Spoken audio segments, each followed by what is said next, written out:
Hey, welcome back to the Mindset Podcast. I am so glad that you are here as we continue our Season 4 series. As you know, this is a special episode today because it has to do with my book. I have invited someone, a dear friend, to be on this episode today, and he's agreed to talk about mindset. And he to showcase his career journey is quite impressive, and showcase that the mindset that took him from where he was to where he is today.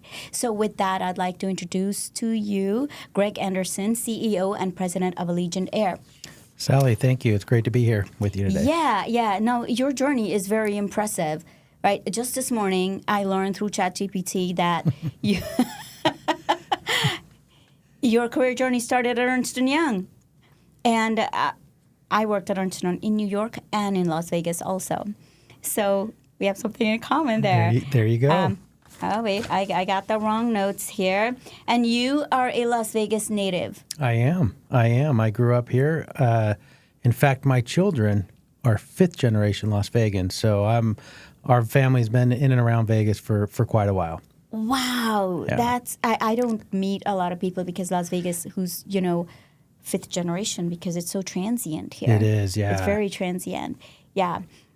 So let's see. After Ernst Young, you went to U.S. Airways, but you started in aviation, commercial aviation sector in Ernst Young, then you went to U.S. Airways. Then you joined Allegiant Air in 2010. That sounds correct. Yep, January of 2010 in the accounting department.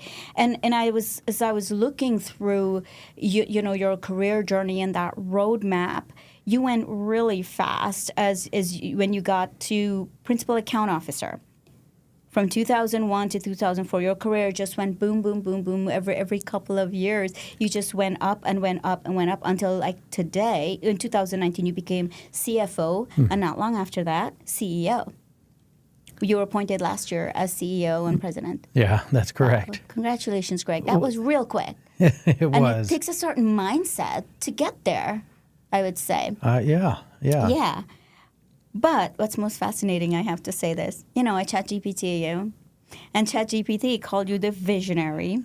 And it says you are very committed to changes and changing, ChatGPT said you are committed to enhance operational efficiency. And I don't know what that means.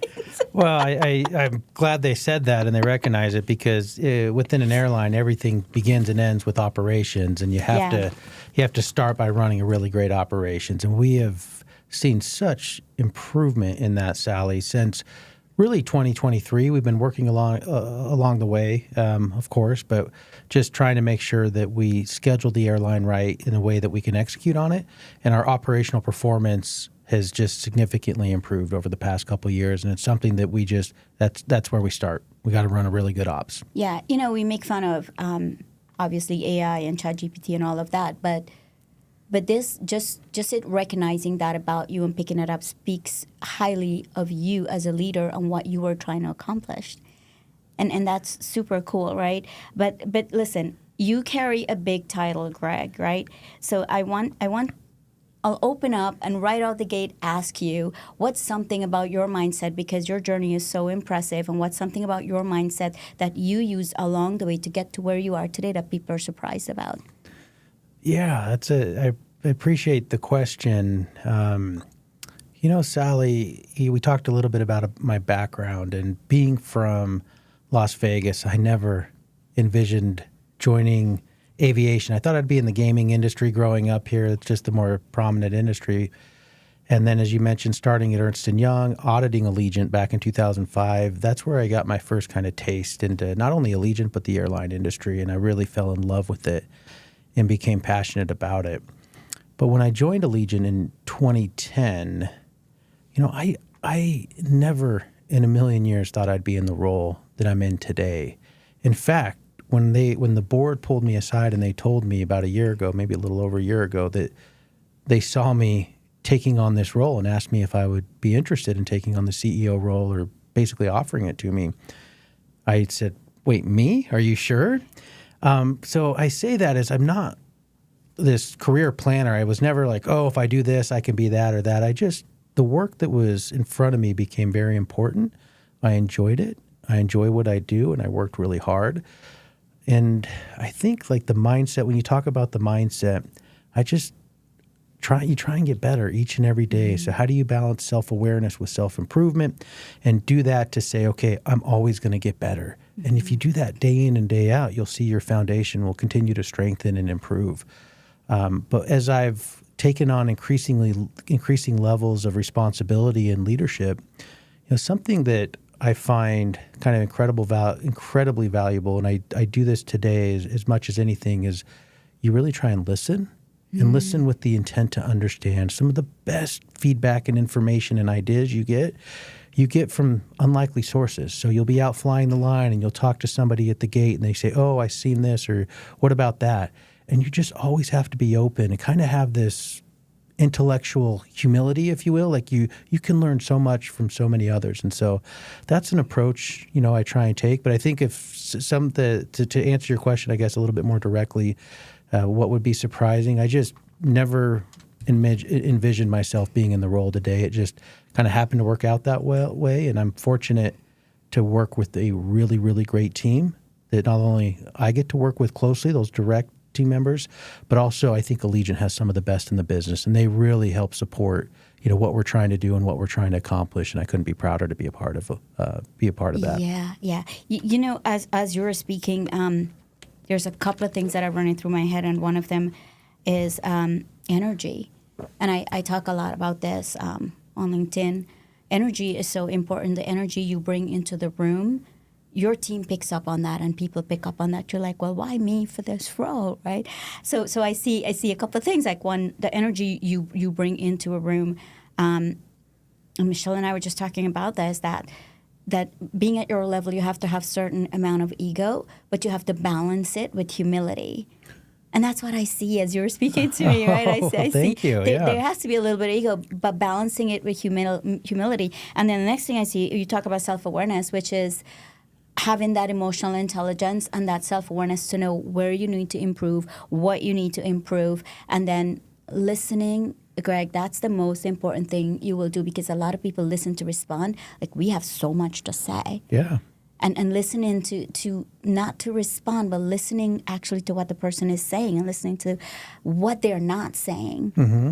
I was that person a couple of years ago. I have so much to say. I'm such an extrovert, and I have so much to say. And I learned over the years that my clients, I'm forced to sit there to listen, because when you truly listen, you hear what people are not saying. Yes, well said. Very well put. Yeah, you hear what they're not saying. So that is so good.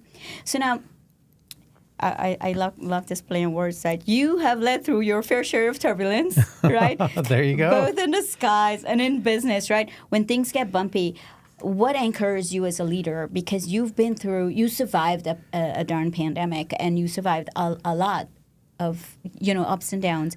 What anchors you back to say, man, I'm doing a good job? Because I know leaders suffer with imposter syndrome too. Yeah.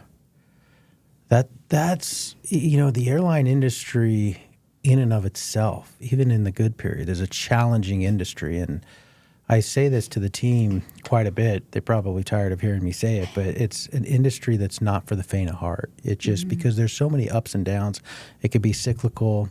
And it's very regulated in a good way, and that's all very positive, but it's just challenging. What I would say, Sally, at least the mindset to have, is you have to embrace those challenges, right? So the pandemic you mentioned, we were at that time, the size of our business is early 2020. We were bringing in on average $6 million a day in bookings. And so that was our cash register, if you will.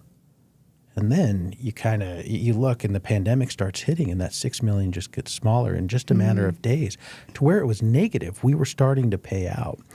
And I mention that because, as you can imagine, I was the CFO at the time. You can imagine your number one job as a CFO is don't run out of cash. And you're like, oh, wow, that's a lot of cash going out of the business. And so you have to, in times like that, you have to realize that these are those times for you to grow and make decisions. And I joke back with the team and somewhat similar today and with the aviation industry is, those challenging times, embrace them, but they're almost like dog years because you're going to learn and grow so much more than you will in the normal times because you're going to be forced to be out of your comfort zone. You're going to be forced to be making decisions. And I guess what I would say is you have to make sure you have the right people in the right places making decisions, but making fact-based decisions, using information, understanding that you need to be adaptable if things are being fluid or things are changing quite a bit, and then move on. And you just got to make decisions and keep working through it. Take a look at the bigger picture, and then make sure the team's executing. So I think what I'd say is just I know I'm kind of rambling a bit, but here, and that's that in those type of situations when the challenges come, embrace it, learn from it, grow from it, and just continue to, every day will bring in a new challenge, but you just roll up your sleeve and keep working through it, and it'll pass. So the more you speak, the more I'm learning about you. So let's see what we got here. We got good energy. We got high emotional intelligence. We got good self-awareness, a good listener. What I just learned is you're talking a lot about your team. You've mentioned your teams several times. So, and that's so incredible, you know, for leaders to understand that you have to be surrounded by good people and good teams, right? So what keeps your team motivated mindset-wise and, you know, to do their jobs? How do you keep them motivated? I went off script, by the way. I like it. Let's go. I keep going off script. I think that's helpful.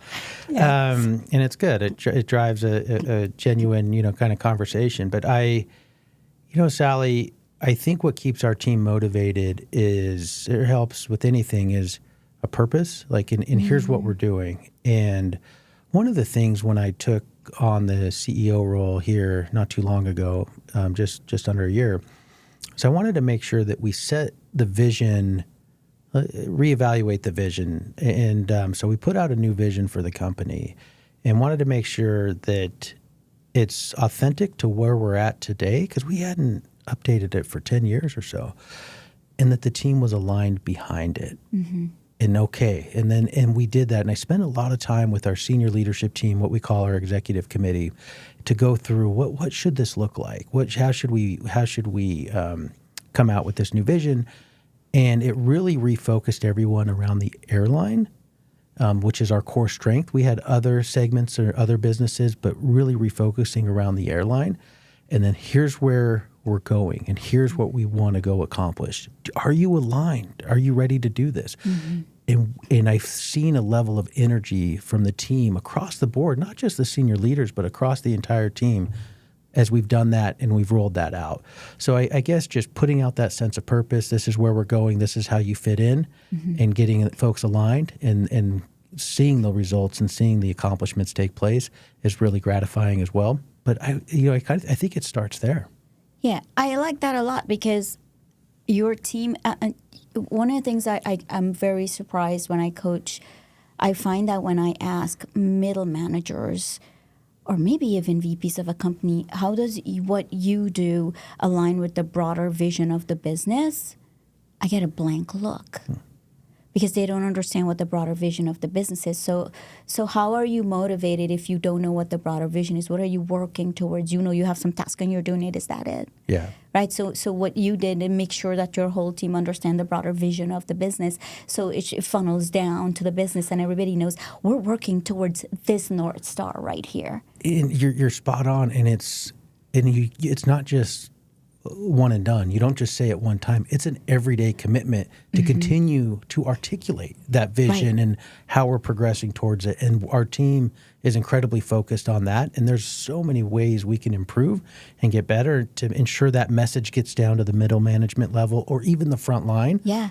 But it's never ending. It's an everyday commitment. There's nothing more motivating when people know they understand what they're working towards. Sure. Absolutely. Yeah, it's very motivating for a company because they also know that clear is kind. I always say clear is kind. So transparency within the business coming from the top makes a huge, huge difference. But we talk a little bit about vision, and I know you've just rebranded with your new values and stuff like that. By the way, are you allowed to say which one is your favorite? Well, they're all my favorite. I'm impressed you knew about the new values. That makes me excited because it's working. And part of what, as I just mentioned, as we rolled out the new vision, we wanted to ensure we had the right values in place. But I think I really like all of the values, but probably of them, the one that resonated the most with me, and we took a lot of time, by the way, to make sure we had the right values in place, was focus. Focus. Yeah. Yeah, talk to me about focus. Well, so I alluded to this a little bit earlier here, and that's that for a while we were looking at different lines of business to diversify our revenue. To put it into perspective, we designed and built a resort in Southwest Florida called Sunseeker Resort, which is well designed, but it's not core to who Allegiant is in terms of our core strengths as an airline. And so part of what we've been doing is refocusing around our strengths, which has been the airline. So I think so many of our team members, we have about 6,000 full-time team members. If you add all of our contractors, it's closer to over 10,000 team members. But really, we're excited when we were like, we're going to focus. We're going to be the best airline that we can be. And not just that, but just ensuring that we're removing distractions, whether that, at a high level, other businesses may or may not be perceived as a distraction, but even just in the day-to-day to work, this is what's important. Back to what you mentioned on the vision, this is where we're going as an organization. And so hopefully that helps align and drive better focus for better productivity, more satisfaction, all that. And I think it was important, though, too, Sally, that we rolled out these core values is because as an organization, we become so big, at least since I've been here, we had 20 plus, maybe 20 aircraft back in 2010, maybe 26. I'm getting some of the dates probably wrong, 26 aircraft here or there. We have 125 today. We're a much larger organization. And so back to the vision and the core values, it's really important that we set that up so as we scale as an organization, everybody kind of knows what the plan is. And I view very importantly my role, at least part of my role, is to, one, set the strategy. Here's where we're going. Two, to make sure that within that vision we have the right that we provide our team members the ability to execute and know their role, how they're going to execute towards that vision, and then ensuring that we have the right people in the right places. And I think the core values help us do that quite a bit. So focus is one of them. We have a few others. We have excellence. We have safety. Ultimately, in the aviation industry, what we sell is safety, sunshine, and collaboration. And I think those help embody us really well. But it also sends the message to our middle managers or even down to the front line. If you're not aligned or you embody these core values or vision, Allegiant may not be the right place for you, and that's fine. Right. But we want to make sure that you want to be here as well. So anyway, that was a little bit more than probably you asked for, but I thought it was helpful. No, it's to great. Bring in. It's great. What I'm hearing you say that, I really love this analogy that you go deeper instead of wider, and that's your focus. Going deeper into what you're doing and really honing and focusing on like the airline itself, as opposed to going wider. People are confused, like, what are we? Yeah. And I agree. And Allegiant, for those of your listeners that may not be as familiar with Allegiant, we're just a very unique airline. We do it much differently than other carriers. And by that, we don't fly every day. We're more of a weekly carrier, and we fly to cities that are underserved or communities that are underserved. And we love what we do, and it's differentiated, but it's a strength of ours. It's a competitive advantage. So let's continue to strengthen that area of the business, and that's really what I think has been resonating well. Yeah, and if we translate this into corporate America, we would say it's very confusing to people it's good to pivot, but when we're constantly pivoting and we're not giving people to go deeper into what they're doing, it's demotivating too. Understanding, right? I've seen it so many times because I worked in the gaming industry, it's constantly changing. It's constantly changing. People are like, but this is my baby. I want to work on this. You know? So understanding that stability is good, pivoting is good, but stability is also very instrumental to growing a business. Sure. Absolutely. Yeah. No, very well said. So one of your, and as I was looking at your core values, one of them is sunshine. And one of the things we don't do well in businesses is that we have that goal and that North Star we work towards, and we don't stop to celebrate. We don't stop to, pat each other on the back. Like, hey, this is what we go. What are some things you're putting into place and making sure that your company, what's the mindset around that? That, hey, guys, we got to stop to recognize what we've done in order to move forward. Yeah, it's so with sunshine. I will say of the core values I just mentioned, this one took me the most to get comfortable with it. At first, when it was suggested by the team. I was like, sunshine, it's a little gimmicky, I don't know that fits, but what was important about it and what we're seeing is that, and there's so many ways you can take sunshine. And by the way, our logo is a sunburst, so it kind of ties into to Allegiant and the brand. But is really I love the way you said that, celebrating our team members. We have 22 different bases. We serve 125 different cities throughout the United States. I mentioned we have 6,000 plus FTEs, almost 10,000 contractors. We're headquartered here in Las Vegas, Sally, but you can't manage everything from behind a spreadsheet. Mm-hmm. So what it's helped do is get us out as a leadership team and others, get out to the front line. Back to what we talked about earlier, go out and listen and talk to the team. Recognize all the great work they're doing. You want team members that are proud and passionate to be a part of your organization. And so I think Sunshine helps embody that. And we have built in some of our OKRs or our KPIs or however our goals, I'll say, is to get out there more and celebrate our team members. And we have various programs that do that, and I think do it effectively, because ultimately your team members are going to help sell your business. They're going to drive more customers. We have now 75% of our customers are repeat customers. Our net promoter scores are at an all-time high. We're Allegiant, who 10 years ago, our brand candidly wasn't as strong as where it is today. At least I don't believe that. I've seen so much improvement, but it starts with the team. And what I would just leave you with in that regard, a closing thought is, what we've seen because of this, and Sunshine is just a step in this, but really trying to make sure that we're running a good ops and our team members know the role that they're playing. They're recognized and appreciated for those roles to help drive them to be proud and passionate. And I get emails all the time from customers, how much they love our product, how much they've enjoyed our service. But we're actually receiving really high accolades from different, like the Wall Street Journal. We're one of the top airlines in the U.S. According to the Wall Street Journal, we're up there with Delta and Alaska Airlines. That's a great company to be with. Yeah. J.D. Power, we're winning awards. There's an award in the airline industry. They call it the Oscar of the aviation industry because it's what the customers come and they say who's the best airline. And it's called Skytrax. And we've won, in 2 years in a row, we've won the best LCC low-cost carrier in North America for Skytrax. I say all that. I'm not just trying to brag. I'm just saying what we're doing is working, and it's not just me saying anecdotally, oh, I've heard this or that. Right. We're actually receiving accolades and awards that we would never receive 10 years ago.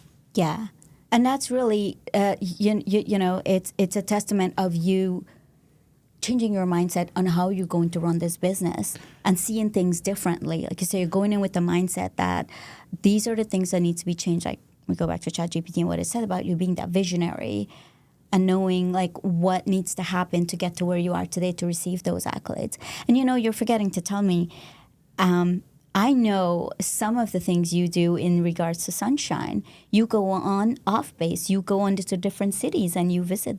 I don't know what you call them. Sites outstations is what we call them. Outstations or what you call them. Yeah. You go there and you surprise people and they're like, oh my gosh, leadership is here. And your leadership team does it too. We do it regularly. I know that. Yes, yeah, absolutely. Your leadership team does it too. And they tell me that people are so happy to see them. They're like, you actually came to see us. That's so important. That's part of celebrating them and recognizing them. 100%. Often even just that simple thank you and getting out there and thank you means a lot to the team. And we continue to do that. It's a part of what our senior leadership and even down several layers is get out there. You can't manage everything behind a spreadsheet. Get out there, go see what's really happening and learn from our front line and learn from those that are executing day to day.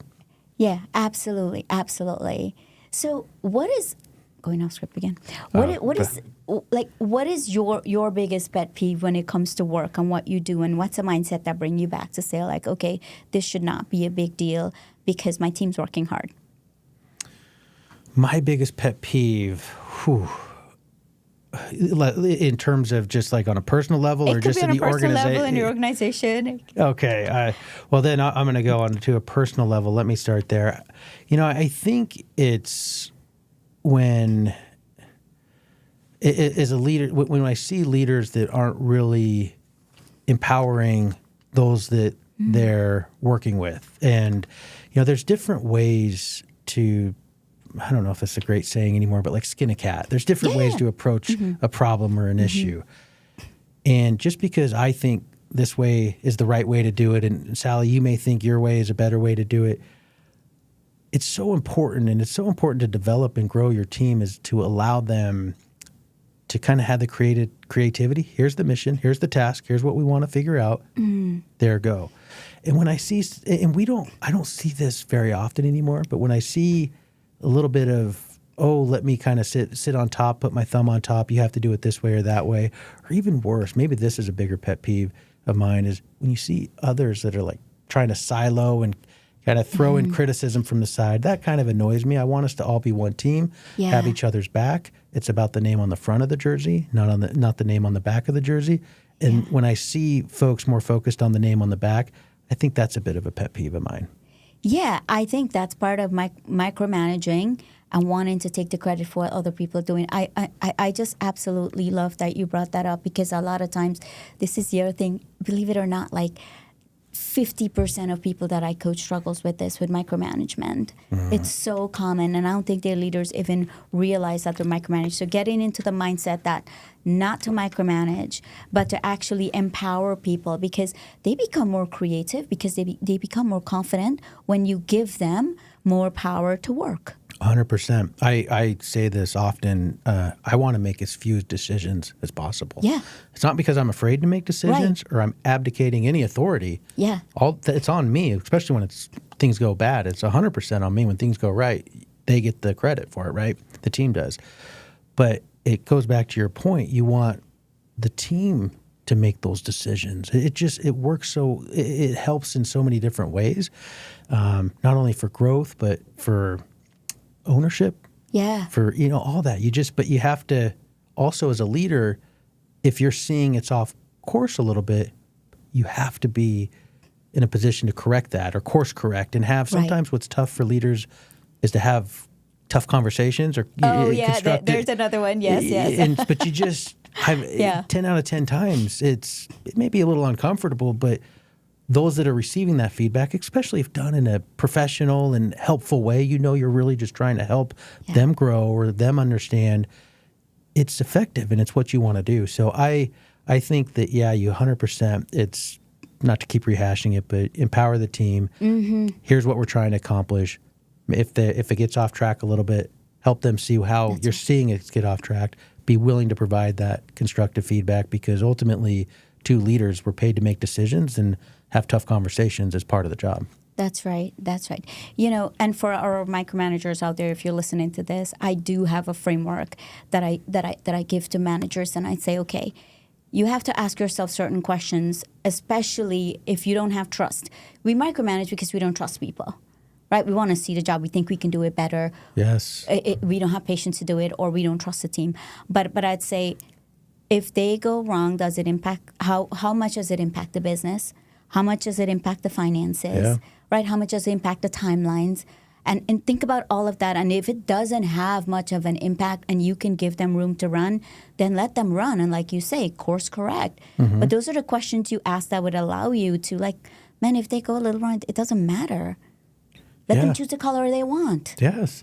Well, and you said, I loved you use the term trust. I mean, trust, and it goes both ways. Yeah. I mean, that's the highest form of the communication is trust, right, in that element. And team needs to trust you as a leader, and vice versa. You need to trust them.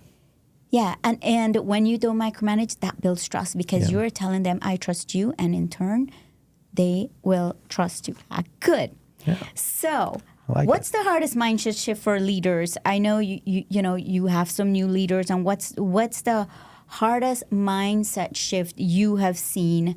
That they're stuck to something and they wouldn't move, or they're just in this area where you're like, man, I just wish that you would see this differently. What's something that you've seen across the board?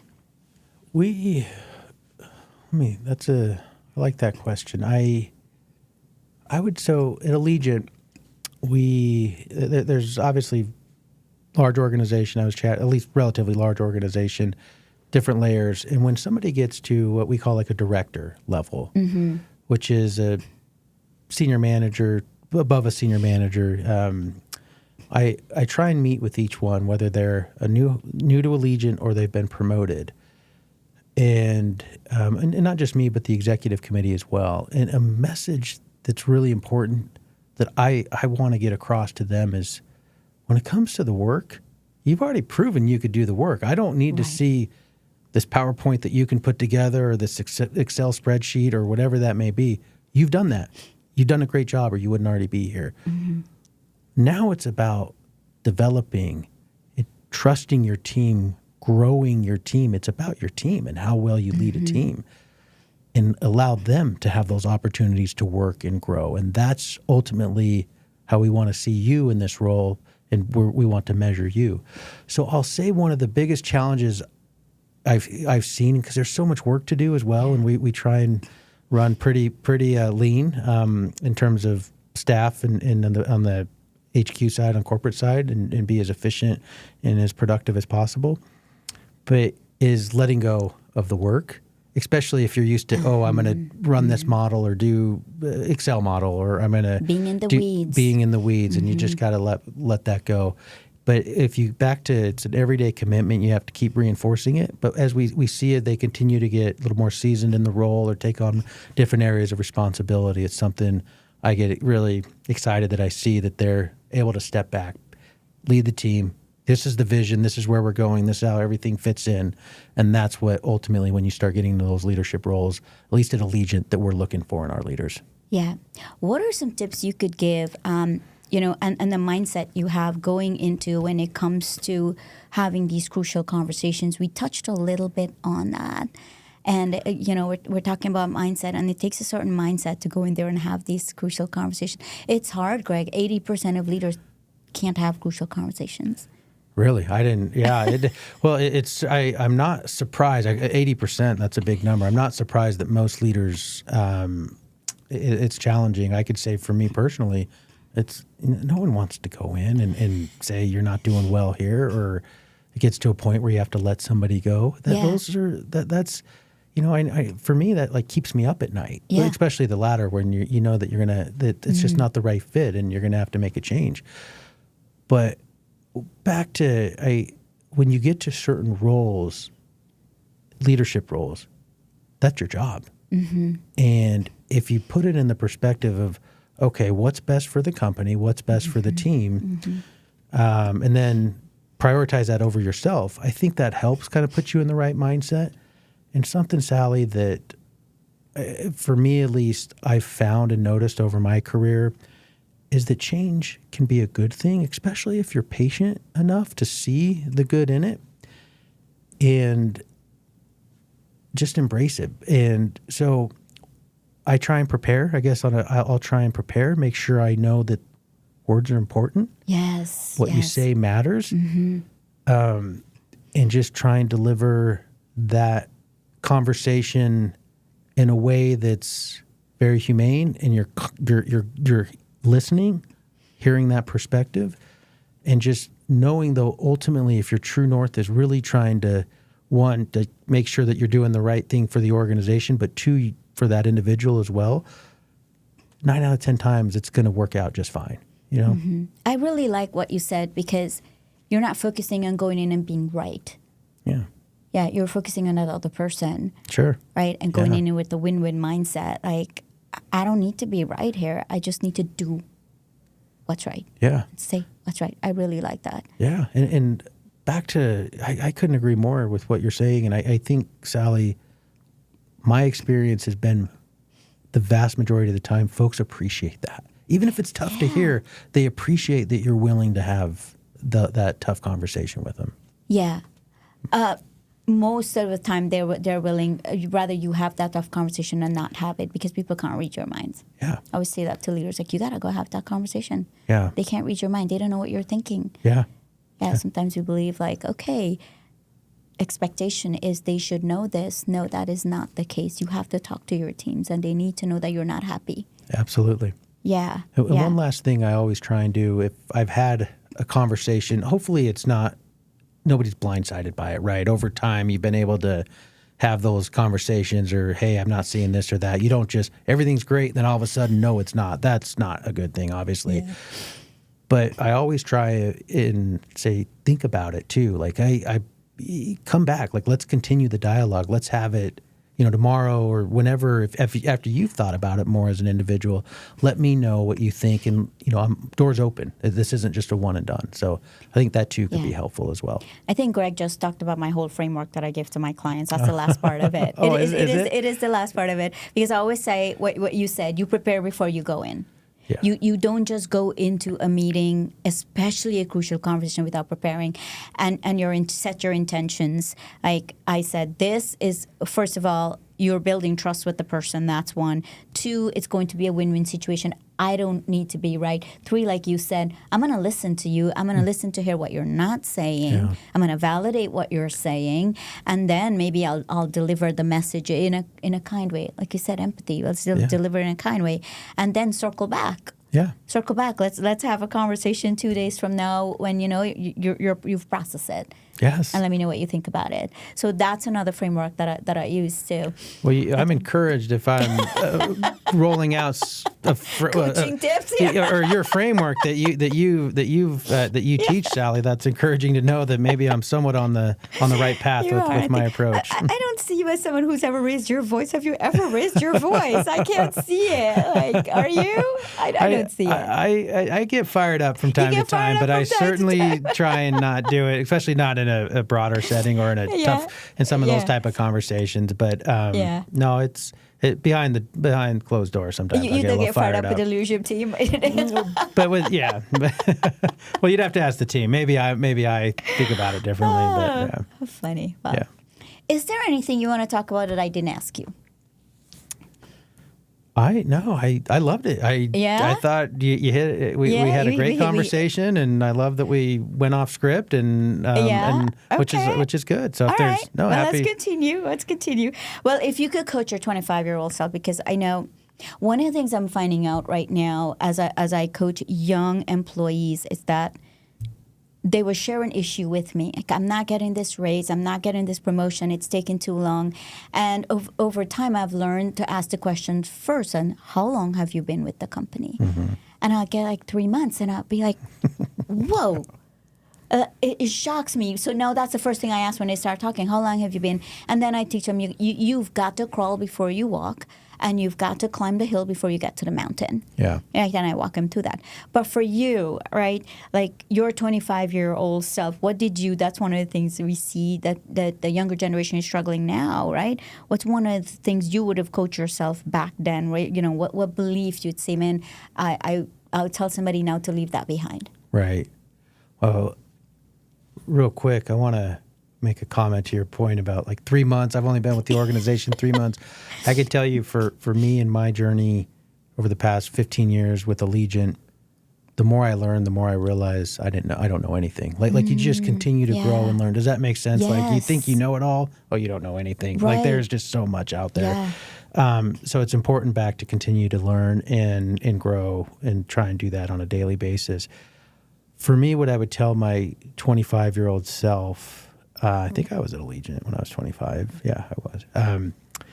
Is Sally, in Allegiant, I mentioned this earlier, we've been, as you said, I grew within the organization and took on different levels of responsibility at the same time as the organization was growing and growing significantly.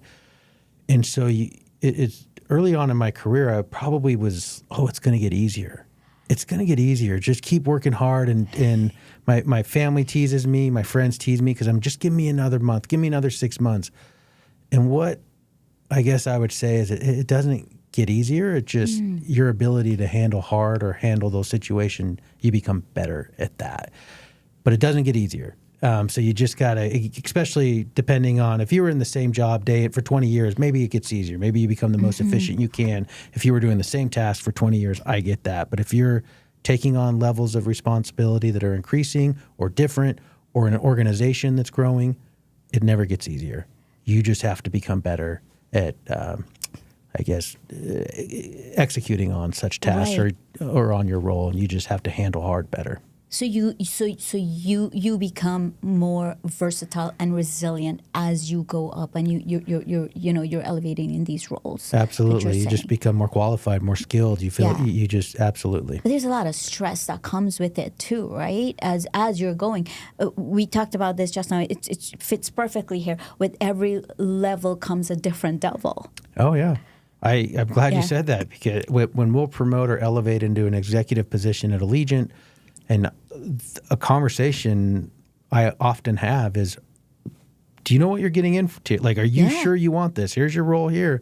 Because every role, the kind of level it goes up, it does typically become more stressful. And it does, the work, the expectations are higher. And it's not, there's no like going back. It's kind of, you gotta make it work here. You gotta perform, or we got to find somebody else who does. So absolutely. I just reinforce what you were saying. Absolutely. That's the case. Yeah. At least our experience has been that way. I do want to talk about your mindset as a dad, though, because this ties nicely into what you just said, like your friends, your family, and you're saying, give me a month, and then you realize, whoa, years later, this is not the case, because your kids are what, 9, 5, 2, and 10 months. What is your mindset around that, being a dad, right? And you have employees who have dads. How do you manage that, like, and balance your family? Well, I have an incredibly supportive wife, and she really supports me in my career. So Sarah's just the bedrock of the family, if you will. Yeah. And I just, when I'm with my kiddos, I'm present. And so by that, I travel quite a bit for work. I'm usually gone, I'd say on average, 10 days a month, traveling throughout the system, or I need to be in the East Coast or here or there. So, but when I'm home, I want to be present. Mm-hmm. So my day when I'm in Vegas, I get up, I go in early, usually before everybody else wakes up. I like to get to the office a little bit earlier, and I leave, call it 5:36 p.m.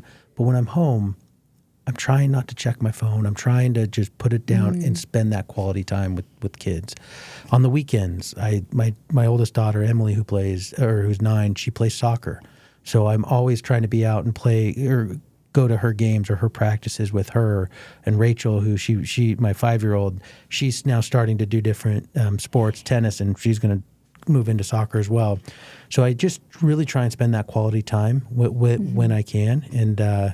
But we're fortunate to have such a great support system. I mentioned I'm from Vegas, so we have a lot of family here as well. Yeah. So we're extra fortunate in that regard. But it's tough. But you gotta be committed to it. And sometimes I go home and I'm tired and I want to lay down and just take a nap. But I don't turn on the TV. I just try and be there with the family and be present. Right. So be present where your feet's planted. Yes. Well, I like that. Yes, absolutely. Yeah, yes. I like that. And it's a mindset, I know leaders who feel guilty when they're with their family because they're away from work, and when they're at work, they're guilty of family. But I think you balance that with, I'm just going to be present wherever I'm at. When I'm at work, I'm at work. Yeah. In this day and age, the work, especially within the industry and the role that I have at Allegiant in the industry, we're 24/7. So the work never really shuts off. That's right. So I'm always taking calls, whether that's a Sunday morning at 8 a.m. or 5 p.m. on a Sunday. If something comes up, it's not just an 8 to 5. It's just all the time. So you have to find those moments, and when you have those available to you, you're present. I like the way you said that.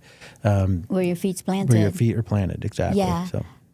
That's a really good point, because, for example, like I work in a gaming industry, and it's not really 24/7 like the airline is, because people are always flying, they're always going somewhere. So this is really a good point for people to listen to. Like, if you can do it, and you are 24/7, you're called upon all the time. And if you have the discipline, I think, won't you say, comes back to having the mindset of discipline to be where you're at and be present there. It takes a lot of discipline, because you probably do want to check your phone, just especially if something's happening. 100%. And it does come back into discipline and that mindset.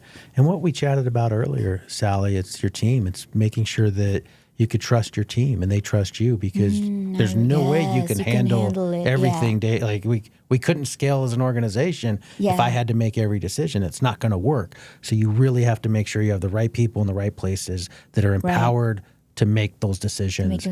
Thousands, probably hundreds of thousands of decisions are made daily in our business. If you like from everything that's going on, you got to have the team and trust in them to do it. So. Yes. I like that. This is so good. Well, let's talk about something fun. Oh, I like fun. Just for fun. So what is your personal travel quirk or routine when you fly? Are you window, seat, aisle? What's your playlist? What do fly, you do? Because people want to talk to you, I'm sure, right? You put your headphones on and your eye mask. When we do, so I do travel, as I just mentioned. I probably am on the road. I probably take 2 trips a month on average. Yeah. So that'd be 2 round trips. A lot of the times it's on Allegiant, it's on our airline I'm flying, and a lot of times it's not on because we don't fly to where I need to go. Say like New York City, I'll fly another carrier to get to New York if I'm there, or DC, because we don't have those flights to get us there. It'd be difficult to piece that together. So when I fly, so I'm going to break it out in two answers if you don't mind. I'm window for sure. So if I'm flying another carrier, I like being on the window. I love when we're taxiing at the airports to look out, see the different carriers, airlines. I love to also try the product, see what they're doing. How does that relate to our business in terms of when the flight's taken off, or even, I guess along the whole journey, the whole customer journey and experience. When I'm flying on another airline, I typically break it up into 3 sections. So the first I work, I'll start for the third of the trip. I'll do some work. I'll catch up on some emails. Then a third of the trip, I'll read. I'll just I have a Kindle, so I'll open up the Kindle, I'll read that. And then the last third, I like to rest. So I'll either like put on a podcast, or maybe if I have a show I want to watch, I'll download that and watch it. And then most times I doze off and I lay in the window and get a quick nap in. So I try and break it up into 3s. When I fly Allegiant, sometimes I'm fortunate enough that I get to go fly in the jump seat with the pilots, which is an amazing experience. Yeah. So I'll be up there with them and I get to talk and see what they're doing, and just that's one of my favorite parts about the job. Or I'll spend time with the crews, the cabin crews, and talk to them and just see how things are going. So that's when I fly Allegiant. It's a little bit different of an experience than if I fly another carrier. But to answer your question more directly, I always prefer the window. Though that's my choice. Yeah, I like the window too. I like the window too. I wasn't going to ask you, but as you're talking, this question came to mind. Introvert or extrovert?